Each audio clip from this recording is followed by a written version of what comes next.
Hey guys, so today I am doing a YouTube made me buy it video.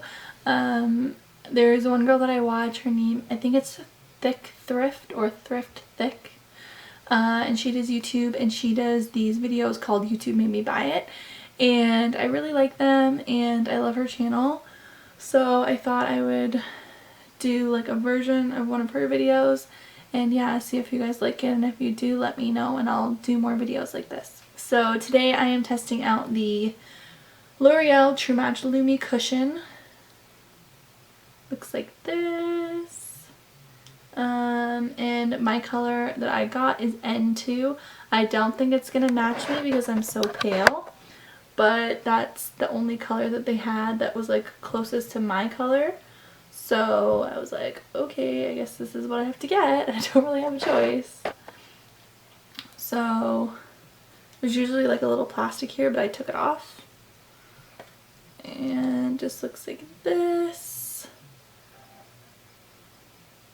And then there's like a little sponge that you get. I'm not going to use this because I don't think it's going to work, and I want to be able to return this if it doesn't match, and I don't want to use that because I don't think that they'll let me return it if I use it.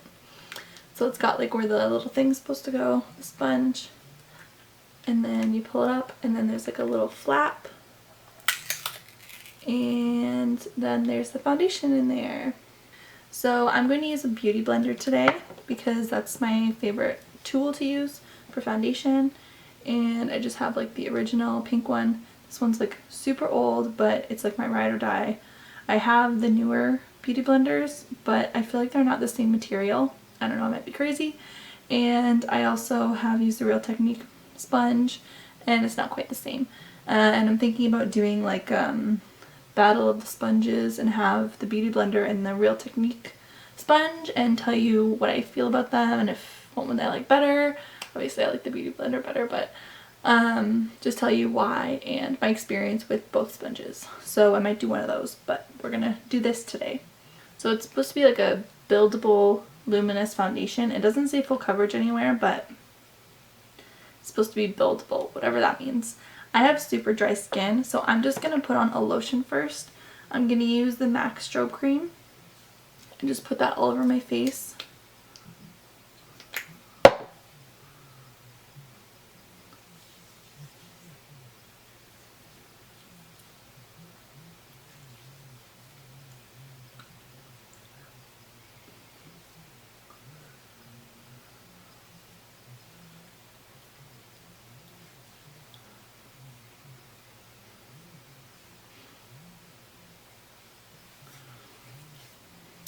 This foundation is supposed to be dewy and very moisturizing, so we will see because I have really dry skin, so I will be a good judge of that, I think. So I'm just going to fully take it off and just gently put it to the side because I want to be able to put that back on if I need to. And I'm going to take my beauty blender and I'm just going to bounce it in the product. You can see.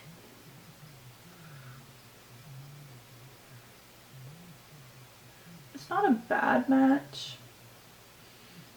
I think it's too dark for me, but I think it's too dark for me.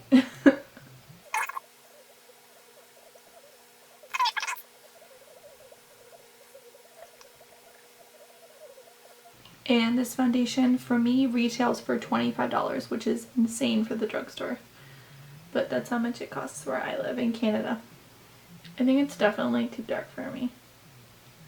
So that side has the foundation, just one pretty generous layer. And I think it looks super orange on me, like it's too dark. And then that's the side with no foundation. So, I mean, you guys let me know if it's too dark, but I definitely think that it's too dark for me. The coverage is meh. It's not anything amazing. It's okay coverage. I'll put it on the rest of my face.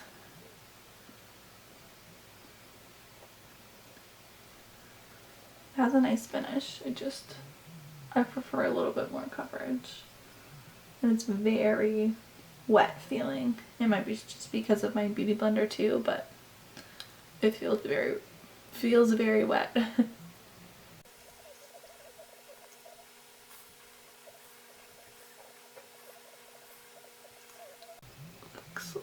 really not, it looks dewy, but like maybe even like greasy looking. It's a little bit too dewy for me. And it feels like really greasy.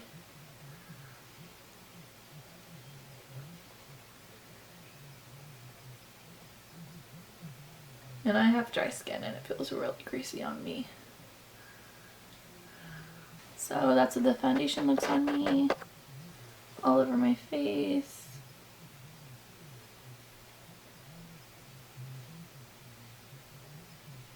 Meh. It's very, very wet feeling.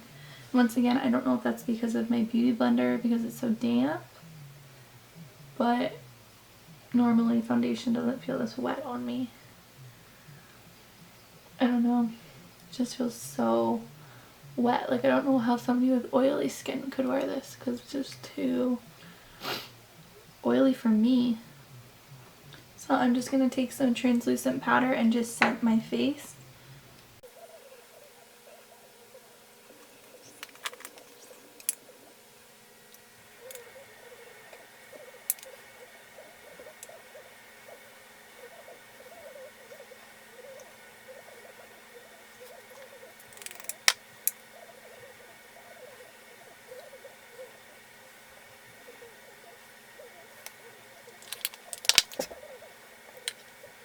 Okay, so I just set my face with a translucent mattifying powder because that was just too oily for me. So final thoughts on this foundation, meh. I feel like if you had literally had perfect skin and you wanted like a no makeup day, this would be a good foundation. But I like more medium coverage foundations, and I feel like this is like a super light coverage and it just didn't cover anything that I wanted to cover. Like this to me is like pretty much I don't mind wearing no makeup, and this is to me is like I might as well wear no makeup because it's not covering anything that I would want to cover. So I'm not a huge fan of this, and the color selection is terrible. Like they had the most random shades. They only had 3 rows of foundation, and this was like a full stand of makeup and it was full.